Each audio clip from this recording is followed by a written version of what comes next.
Hello friends, this is Pinky. Welcome to logical thinking. I hope आप सब अच्छे होंगे, मस्त होंगे, तंदुरुस्त होंगे। आज हम पढ़ाने वाले हैं कौन।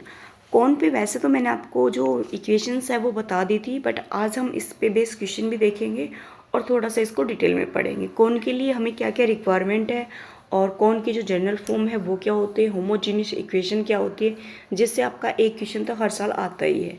तो यहाँ से जो कौन है इसमें से आपका एक क्वेश्चन आ जाता है, इस वजह से आज कौन कराएंगे आपको। ओके, टाइम वेस्ट ना करते हुए हमारा टॉपिक स्टार्ट कर लेते हैं। देखो, कौन कौन बनाने के लिए हमें जो रिक्वायरमेंट है वो किस चीज़ की है। सबसे पहले हमारे पास वर्टेक्स होना चाहिए। सेकंड है जनरेटर, या आपका क्या होना चाहिए, यहाँ पे जनरेटिंग होना चाहिए। एक ही बात है, तो जनरेटर कह लो या जनरेटिंग कह लो। और यहाँ पे गाइडिंग कर्व लाइन चाहिए। अरे आपको क्या चाहिए यहाँ पे, गाइडिंग कर्व लाइन। तो सबसे पहले हमने यहाँ पे कोन को देखा। ये आपको सभी को पता होगा जो कोन की शेप होती है, ये हमारी कोन की शेप है। और सबसे ऊपर में हमारा क्या होता है, यहाँ पे वर्टेक्स होता है। क्या होता है, वर्टेक्स होता है। और ये हमारी क्या होती है यहाँ पे, गाइडिंग कर्व लाइन। ओके, आप सभी को पता होगा कोन। अगर वैसे नहीं पता तो आपने आइसक्रीम खाई होगी। आइसक्रीम भी हमेशा इसी फॉर्म में मिलती है, कोन वाले में, अगर आप कोन वाले खाते हो तो। वरना तो बहुत सारी वैरायटी आती है, शेप आती है। ओके, नेक्स्ट देखते हैं। नेक्स्ट देखो, होमोजीनियस इक्वेशन। अब यहाँ पे होमोजीनियस इक्वेशन क्या होती है, इससे आपका एक क्वेश्चन बहुत बार पूछा जाता है। कईयों को तो यही नहीं पता होता कि होमोजीनियस इक्वेशन क्या होती है। सबसे पहले समझो, होमो का मतलब होता है यहाँ पे सेम, और जो डिग्री होगी वो हमेशा क्या होगी, यहाँ पे 2। हो गया ना क्लियर। होमो का मतलब सेम और डिग्री होगी कितनी, 2। जिसकी डिग्री 2 होगी। और पूरी ही इक्वेशन में, ये नहीं सिर्फ एक ही वेरिएबल की, जितने भी हमें वेरिएबल दे रखे हैं वहाँ पे जो डिग्री होगी वो 2 होनी चाहिए। अब देखो, the equation of the cone is always a homogeneous equation of degree कितनी है हमारी, यहाँ पे 2। अब यहाँ पे एक आपको इक्वेशन दे रखी है, यहाँ पे चेक करना है ये होमोजीनियस है या नहीं है। तो यहाँ पे फर्स्ट की तो पावर वेरिएबल है एक्स स्क्वायर, तो ये तो पावर कितनी होगी यहाँ पे 2। तो यहाँ पे देखो 2xy, तो x का वेरिएबल की जो है, x वेरिएबल है उसकी पावर कितनी है 1, y का भी कितना है 1। इन दोनों को ऐड करेंगे तो कितना हो जाएगा 2। यहाँ पे भी कितनी है ये पावर 2। दैट मीन्स जो आपको इक्वेशन दे रखी है ये हमारी क्या है, यहाँ पे होमोजीनियस इक्वेशन है। ठीक है, नेक्स्ट देख लेते हैं। अब आती है जनरल फॉर्म ऑफ ए कोन। आपको जनरल फॉर्म ऑफ ए कोन मैंने कराया था, जो आपको इलिप्स कराए थे ना, इलिप्स वगैरह, इलिप्स, हाइपरबोला, इन पे करा दी थी। बट आपको अभी अच्छे से समझना है कि जो हमारी कोन है उसकी जनरल फॉर्म क्या होती है। कभी कभी तो आपको 4 ऑप्शन दे देता है और ये पूछ लेता है कि जनरल फॉर्म बताओ एक कोन की। तो क्या होगी, ax square B Y square C Z square 2f(y)z 2gx और 2hxy, और किसके इक्वल होगा, हमेशा 0 के इक्वल। ओके, नेक्स्ट देखते हैं। नेक्स्ट देखो, यहाँ पे एक क्वेश्चन आ जाता है, find the equation of the cone whose vertices is origin. Vertices origin पे है, that means 0 0, and passes through the curve. और एक कर्व पास हो रहा है हमारे यहाँ पे, क्या है curve, X square upon 4 plus Y square upon 9 plus Z square upon 1 equal to क्या है, 1 है। और ये हमें जो एक्स वाई जेड दे रखा है, ये किसके इक्वल दे रखा है यहाँ पे, ये क्या आ जाएगा आपका X plus Y plus Z equal to 1 है ये। ओके, तो आप देखो यहाँ पे हम इसको उठा लेते हैं, क्या है, क्योंकि वो ओरिजिन से पास हो रही तो इसका मतलब ये पॉइंट ही आएंगे, एक्स स्क्वायर अपॉन 4 प्लस में वाई स्क्वायर अपॉन में 9 प्लस जेड स्क्वायर अपॉन में 1 इक्वल किसके, 1। अब देखो यहाँ पे ये जो है x plus Y plus Z, ये भी किसके इक्वल है, 1। तो 1 की वैल्यू हम यहाँ पे ये लिखते तो कोई प्रॉब्लम आएगा नहीं। तो यहाँ पे इसको चेंज कर देंगे, एक्स स्क्वायर अपॉन में 4 प्लस वाई स्क्वायर अपॉन में 9 प्लस जेड स्क्वायर अपॉन में 1 इक्वल टू, हमें स्क्वायर करना है यहाँ पे क्योंकि स्क्वायर है सभी का, तो एक्स स्क्वायर प्लस में वाई स्क्वायर प्लस में जेड स्क्वायर, क्योंकि होमोजीनियस इक्वेशन होती है तो उसमें तो वैसे भी जो हमारी पावर होती है वो 2 आनी चाहिए। इसको जब आप सोल्व करोगे तो आपकी जो इक्वेशन बन जाएगी, एक्स स्क्वायर प्लस में Y square plus Z square plus में 2xy प्लस में 2yz प्लस में 2zx, ये आपका सॉल्यूशन हो जाएगा। इस टाइप के छोटे छोटे क्वेश्चन बनते हैं जो कि इम्पोर्टेंट होते हैं। ओके, नेक्स्ट देख लेते हैं। यहाँ पे है the equation of the cone vertices is at origin. यहाँ पे भी जो हमारे वर्टिसेस है वो ओरिजिन पे है। एंड बेस ऑफ सर्कल, यहाँ पे क्या दे रखा है, सर्कल। और आपको x इजकल टू ए दे रखा है और Y square plus Z square equal to B square दे रखा है। अब देखो इसमें थोड़ा सा चेंज, कोई बात नहीं, चेंज नहीं करना, ये ऐसे ही होगा। क्या करेंगे हम यहाँ पे, वाई स्केयर प्लस में जेड स्केयर इक्वल टू हमें बी स्केयर का दे रखा है। तो हम इसको 1 से मल्टीप्लाई कर दे तो क्या कोई इफेक्ट पड़ेगा? किसी भी नंबर को या किसी भी हम वेरिएबल को 1 से मल्टीप्लाई करते तो हमारा कोई भी इफेक्ट नहीं पड़ता उस वेरिएबल या उस नंबर पे। तो हमने क्या किया, तो जो 1 है ना, इसको हमने क्या कर लिया, यहाँ पे भी स्केयर कर लिया, क्योंकि हमारी जो होमोजीनियस इक्वेशन होता है उसमें हमारा डिग्री 2 होती है। तो यहाँ पे वाई स्केयर प्लस में Z square equal to B square. अब देखो यहाँ से हम इसको क्या कर लेते हैं, x अपॉन में a ले लेते, तो ये 1 के इक्वल आ जाएगा। और यहाँ पे स्केयर करेंगे तो इसका हमारा स्केयर हो जाएगा, ये 1 स्केयर हो जाएगा। कोई प्रॉब्लम है? तो जो 1 स्केयर है इसकी वैल्यू हम ये रख देंगे। तो क्या आ जाएगा यहाँ पे, एक्स स्केयर अपॉन में ए स्केयर आ जाएगा। ओके, जब आप इसको सोल्व करोगे तो ये ए स्केयर इधर आ जाएगा। तो ये A square Y square plus में जेड स्केयर इक्वल टू हमारा क्या हो जाएगा यहाँ पे, बी स्केयर और एक्स स्केयर। और थोड़ा सा सोल्व करेंगे तो ये आ जाएगा A square Y square plus में A square Z square minus का B square X square equal to 0। आपको ये आंसर भी मिल सकता है, साथ में जो आंसर है वो आपको मिल सकता है A square Y square plus Z square equal minus में आ जाएगा बी स्केयर और एक्स स्केयर इक्वल टू 0। जब आपको आंसर मिले, ऑप्शन मिले, उसके अकॉर्डिंग आप यहाँ पे अरेंज कर लेना और आपका आंसर हो जाएगा। ओके, है ना इजी क्वेश्चन। मैंने आपको बताया था क्वेश्चन इजी आएंगे, बट आपको पता होना चाहिए कि कौन के लिए हमें जो जनरल फॉर्म क्या होती है और क्वेश्चन कैसे सॉर्ट आउट होते हैं। नेक्स्ट देख लेते हैं। नेक्स्ट देखो यहाँ पे हमारा आता है राइट सर्कुलर कोन। यहाँ पे क्या आ गया हमारा, राइट सर्कुलर कोन। तो यहाँ पे standard form of A right circular cone, ये भी आपसे पूछा जाता है कि स्टैंडर्ड फॉर्म बताओ राइट सर्कुलर कोन की। तो सबसे पहले हम देखेंगे यहाँ पे when axis is x axis and semi vertical angle क्या होना चाहिए हमारा, अल्फा होना चाहिए। तो यहाँ पे देखो एक कोन बना लेते हैं। ओके, ये ऐसे करके बनता है, थोड़ा सा शेप में प्रॉब्लम आ सकती है बट ऐसा ही बनेगा आपका। ओके, अब देखो एक फिक्स लाइन होती है यहाँ पे, तो अब हम इसको नाम दे, तो ये जो एंगल होता है ये हमारा अल्फा होता है, जिसको हम नाम दे देते हैं यहाँ पे सेमी वर्टिकल एंगल। ओके, ये हमारा सेमी वर्टिकल एंगल होता है। अब इस पे अगर हम यहाँ पे रेडियस लेंगे तो ये जो है ये 90 डिग्री का एंगल बनाएगा यहाँ पे।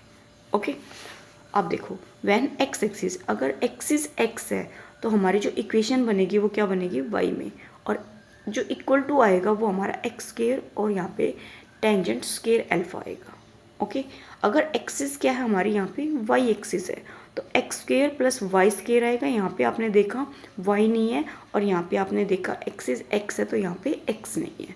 और इक्वल टू में हमारी जो टेंजेंट है उसके साथ हमारी जो एक्सिस होती है उसका हम यहाँ पे स्केयर करके ले लेते हैं। ओके, एक्सिस अगर जेड है तो X square plus Y square equal to हो जाएगा हमारे यहाँ पे जेड स्केयर प्लस में अल्फा स्केयर। ये क्या हो गया, यहाँ पे गलत लिखा हुआ था, एक्स स्केयर प्लस में वाई स्केयर इक्वल टू हमारा जेड स्केयर और टेंजेंट स्केयर अल्फा।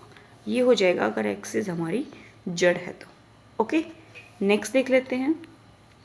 नेक्स्ट देखो, इससे कई बार डेफिनेशन भी पूछी जाती है कि जो राइट सर्कुलर कोन होते हैं इसकी डेफिनेशन बताओ, क्योंकि हम कोन की डेफिनेशन तो नॉर्मली बता देते हैं क्योंकि हमने क्या पढ़े हैं उसके रिक्वायरमेंट पढ़ी है।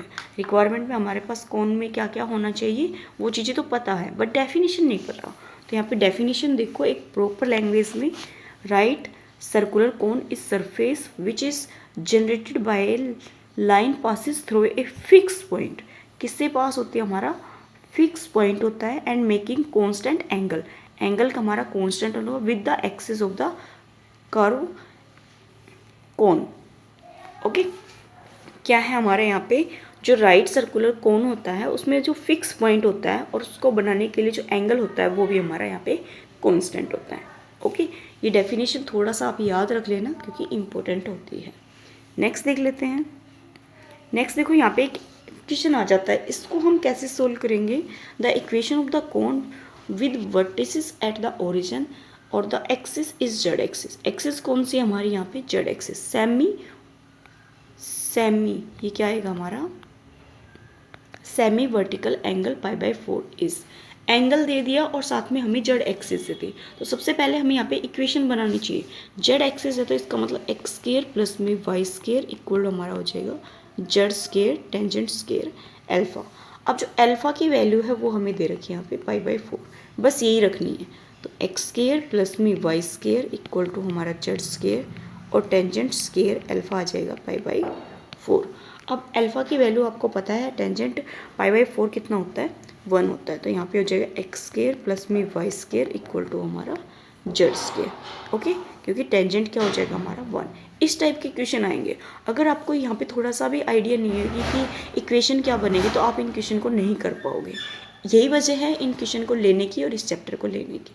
ओके, नेक्स्ट देखते हैं। नेक्स्ट देखो यहाँ पे general equation of the cone, ये तो मैंने करा दिया ना आपको, general equation of the cone. कोई बात नहीं, फिर से देख लो। General equation of the, sorry वो जनरल फॉर्म थी और यहाँ पे क्या है, जनरल इक्वेशन। चेंज है दोनों चीज़ों में, थोड़ा सा डिफरेंस है, ठीक है। यहाँ पे इक्वेशन है वो फॉर्म थी, तो इक्वेशन और फॉर्म में कोई डिफरेंस नहीं है, दोनों ही क्या है, सेम होती हैं। The equation of the cone which passes through the 3 coordinate axis, जो हमारी एक्सिस होती है वो 3 कोऑर्डिनेट से पास हो रही है। अगर हम उनको स्किप करें तो यहाँ पे क्या बन जाएगा, एफ वाई जेड प्लस में जी जेड एक्स प्लस में H X Y equal to क्या आ जाएगा, 0 के। ओके, नेक्स्ट देख लेते हैं।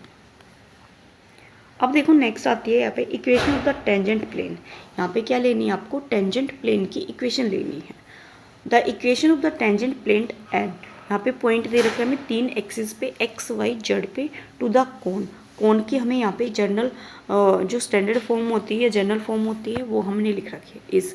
तो यहाँ पे क्या हो जाएगा, एक्स के साथ हमारी ये आ जाएगी, ये हमारी जो होगी ये एक्स एक्सिस पे होगा और यहाँ पे ये किस पे आ जाएगा, वाई एक्सिस पे हो जाएगा और ये हमारा जेड एक्सिस पे हो जाएगा। ये ज़्यादा इंपॉर्टेंट नहीं है ये वाला चीज़, टेंजेंट वाला, बट आपको थोड़ा सा पता हो तो आपको कोई दिक्कत नहीं है। बाय द वे कोई क्वेश्चन फंस जाए इससे तो आप इसको इसी तरीके से कर लो। नेक्स्ट देखते हैं। नेक्स्ट देखो रेसिप्रोकल कोन, ये थोड़ा सा आपका देखने लायक है और इस पे बेस क्वेश्चन आता है रेसिप्रोकल कोन पे। आपको जनरल फॉर्म पता है कोन की, ये जनरल फॉर्म है। Cone of the then the reciprocal cone is, जो रेसिप्रोकल कोन होगा और जो आपकी जनरल फॉर्म होती है कोन की, यहाँ पे जो वेरिएबल्स है, सॉरी कांस्टेंट है, कांस्टेंट को हमने डिनोट करना है। ये तो आपके स्मॉल अल्फ़ाबेट्स है, यहाँ पे कैपिटल से डिनोट कर रखा है, जैसे A X square, B Y square, C Z square, 2f X Y, 2z Z X और यहाँ पे 2h x Y equal to 0। अब जो है ये मोस्ट इम्पोर्टेंट है, इस पे बेस आपका क्वेश्चन आता ही आता है। जैसे आपको जो ए निकालना पड़ेगा, ए के लिए आपको फॉर्मूला पता होना चाहिए कि ए हमारा कैसे निकलेगा, B C minus F square. अगर आपको बी निकालना है तो सी ए माइनस जी स्क्वायर होता है। अगर आपको सी निकालना है तो A B minus H square होता है। एफ निकालना है तो G H minus A F होता है। जी निकालना है तो H F minus B F होता है और एच निकालना है तो आपको F G minus C H होता है। ये आपका मोस्ट इंपॉर्टेंट है। इसी भी बेसिक क्वेश्चन है जिससे आपको ये बहुत अच्छे से समझ में आ जाएगा कि आपसे क्वेश्चन किस तरीके से पूछे जाते हैं। आपको यहाँ पे ये इक्वेशन दिख रही है, इसमें सबसे पहले आपको चेक करना ए बी सी इस टाइप से पूछता है, तो हम सबसे पहले यही चीज़ें चेक कर लेते हैं। तो हमें यहाँ पे ए पता होना चाहिए, ए हमारा 2 है, बी की बात करें तो 1 है और सी की बात करें तो 0, क्योंकि जेड तो इसमें है ही नहीं, ठीक है। जेड एक्स स्क्वायर नहीं है, सॉरी जेड एक्स स्क्वायर नहीं, एक्स जेड स्क्वायर है ही नहीं, इस वजह से जेड हमारा सी क्या हो गया 0। अब यहाँ पे एफ की बात करें तो 1 है और एफ के बाद हम लेंगे यहाँ पे जी, एफ के बाद हम यहाँ पे ले लेंगे जी, जी हमारा 2 है और एच हमारे यहाँ पे 3 हो जाएगा। इसका क्या है, ये हमारा स्टैंडर्ड है, 2 तो आएगा तो इसका हाफ करेंगे तो 1, 4 आया है, 4 का हाफ करेंगे तो 2, क्योंकि इसके साथ 2gx होता है, ये हमारा 2xy होता है, इस वजह से हमने यहाँ पे हाफ लिए हैं। ओके, तो ए हमारे यहाँ पे क्या होता है, B C minus F square. तो बी बी और सी के साथ मल्टीप्लाई करेंगे तो 0 आ जाएगा, माइनस एफ स्क्वायर कितना हमारा 1 स्क्वायर, तो 1 का हम स्क्वायर करेंगे तो हमारा क्या आएगा यहाँ पे -1। अगर हम यहाँ पे b निकालें तो b आपको पता है सी ए माइनस जी स्क्वायर होता है, ये 0 माइनस 2 का होल स्क्वायर कितना हो जाएगा यहाँ पे 4, किसका आएगा माइनस का, क्योंकि माइनस का 2 नहीं है, ओनली हमारा क्या है यहाँ पे 2 है, तो ये b हो गया।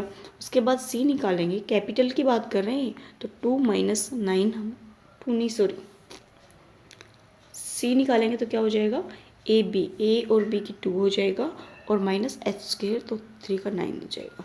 ओके, तो यहाँ पे कितना हो जाएगा माइनस का 7। इस तरीके से आपसे ये क्वेश्चन भी पूछा जा सकता है, आपको टेंशन नहीं लेनी है, बस आपको वैसे ही करना है जैसे मैंने आपको कराया है। हो सकता है आ जाए क्वेश्चन, वैसे तो कंफर्म मतलब कम ही आता है, बट आ गया तो आपको प्रॉब्लम आएगी। जो मैंने इससे पहले 2 क्वेश्चन कराए ना वो ज़्यादा इंपॉर्टेंट है, ये भी इंपॉर्टेंट तो है, बहुत ज़्यादा है ये, इसमें भी आपको ए और बी और सी की वैल्यू पूछ लेता है, इंपॉर्टेंट तो ये भी है, बट आपको उनको ज़्यादा करना है। ओके, नेक्स्ट देखते हैं। नेक्स्ट यहाँ पे आती है एक मोस्ट इम्पोर्टेंट डेफिनेशन, किसकी, डायरेक्टर सर्कल की। क्या होगी, the locus of the point of the intersecting of the perpendicular tangent to the conic is called, हमारे क्या हो जाएगा यहाँ पे डायरेक्टर सर्कल। ये आपकी जो डेफिनेशन है ये आपकी मोस्ट इम्पोर्टेंट है, इसको याद कर लेना, ये तो एक एग्जाम में आई हुई भी है। ओके, नेक्स्ट देखते हैं। सिलेंडर इन 3D, सिलेंडर हमारा 2D में आपको पता होता है कैसा होता है, अब हम यहाँ पे पढ़ेंगे सिलेंडर इन 3D। 3D में जो सिलेंडर होता है उसमें कुछ चीज़ें फिक्स होती है, जैसे the locus of the line revolving about a fix line. क्या होती है हमारी line fix eight a fix distance भी फिक्स होता है और उसकी जो लाइन होती है वो भी हमारा फिक्स होता है। एक तरीके से ये लाइन है, अगर हम इस पर सिलेंडर बनाएं तो इस तरीके का कुछ सिलेंडर बनता है जिसमें जो लाइन और जो डिस्टेंस है वो हमारा फिक्स होता है। ठीक है, यहाँ पे मान लो एक पॉइंट है तो ये हमारा फिक्स हो जाएगा, फिक्स क्या हो जाएगी लाइन, और फिक्स से हमारा क्या हो जाएगा यहाँ पे डिस्टेंस। इस तरीके का आपका सिलेंडर बनता है। नॉर्मली जो 2D में हम सिलेंडर बनाते हैं वो ऐसे बन जाता है। ओके, अब देखो यहाँ पे नेक्स्ट क्या पढ़ना है हमें, यहाँ पे सिलेंडर की इक्वेशन पता होना चाहिए। तो सिलेंडर की इक्वेशन क्या होती है, ए जनरल फॉर्म में जो सिलेंडर की इक्वेशन है वो A X square plus B Y square plus 2hxy plus में 2gx और 2hy plus C equal to 0। यहाँ पे जो सी होता है ये कॉन्स्टेंट होता है, क्या होता है कांस्टेंट। ओके, नेक्स्ट देख लेते हैं। इसकी 3 वो दे रखी है, जो राइट सर्कुलर सिलेंडर बनता है ना उसी की इक्वेशन दे रखी है, एक्स एक्सिस के, वाई एक्सिस और जेड एक्सिस के थ्रू। अब जब 3D की बात करते हैं तो यहाँ पे तीनों एक्सिस यूज होती है, एक्स वाई जेड, और 2D की बात करते हैं तो यहाँ पे एक्स और वाई एक्सिस होती है, ओनली 2 ही। तो यहाँ पे क्या हो जाएगा, when axis is Z axis, axis कौन सी हमारी जेड एक्सिस, तो यहाँ पे जो इक्वेशन बनेगी वो बनेगी ये X square plus Y square equal to हमारा ए स्क्वायर। 2D सिलेंडर में आपको सभी को पता है 2D सर्कल, सॉरी क्या है ये हमारा 2D सर्कल, और यहाँ पे क्या है 3D राइट सर्कुलर सिलेंडर। ये जो इक्वेशन है ना ये चीज़ बता रही है, अगर 2D में देखें, किस में देखें हम 2D में देखें तो ये हमारी जो फॉर्म है ये किसकी है, सिलेंडर सर्कल की है। सर्कल की होती है ना इस जनरल इक्वेशन, एक्स स्क्वायर ये होती है हमारी, वैसे तो एक्स माइनस एच का स्क्वायर प्लस में एक्स, यहाँ पे हो जाएगा आपका वाई माइनस के का whole square equal to square, ये होता है। अगर यहाँ पे h और जो k है इनको हम ओरिजिन पे ले ले, 0 0 पे ले ले, तो हमारा हो जाएगा यहाँ पे X square plus Y square equal to A square. तो ये 2D सिलेंडर का भी है, और 3D में बात करें तो हमारा राइट सर्कुलर सिलेंडर है। ओके, अगर y एक्सिस है तो हमारे यहाँ पे जो y है वो नहीं आएगा, x और आ जाएगा हमारा Z square equal to A square. अगर हम यहाँ पे जेड एक्सिस ले लेते हैं तो ये आता है हमारे यहाँ पे Y square plus Z square equal to A square. ये किसका है, एक्सिस पूछ सकता है ये आपको, जेड एक्सिस, जैसे कि ऊपर लिखा हुआ है। ओके, मैंने आपको 2 ही चीज़ें कराई है, कौन कराई है, साथ में मैंने आपको सिलेंडर कराया है। सिलेंडर में आपको यहाँ पे थोड़ी सा एक तो जनरल फॉर्म पता होना चाहिए, दूसरा आपको जो डेफिनेशन कराई है कि फिक्स लाइन होती है और फिक्स से डिस्टेंस होता है सिलेंडर को बनाने के लिए, तो वो चीज़ आपको क्लियर होनी चाहिए। वैसे तो छोटी सी चीज़ है बट एग्ज़ाम में आती है तो आपको दिक्कत होती है। ओके, आज की इस वीडियो में इतना ही, मिलते हैं नेक्स्ट वीडियो में। जब तक के लिए थैंक यू। अगर वीडियो पसंद आती है तो लाइक कीजिए, सब्सक्राइब कीजिए और अपने दोस्तों के साथ ज़रूर शेयर कीजिए। आप मुझे यहाँ पे कमेंट भी कर सकते हो ताकि मैं आपको रिप्लाई भी कर दूँ। Okay, thank you.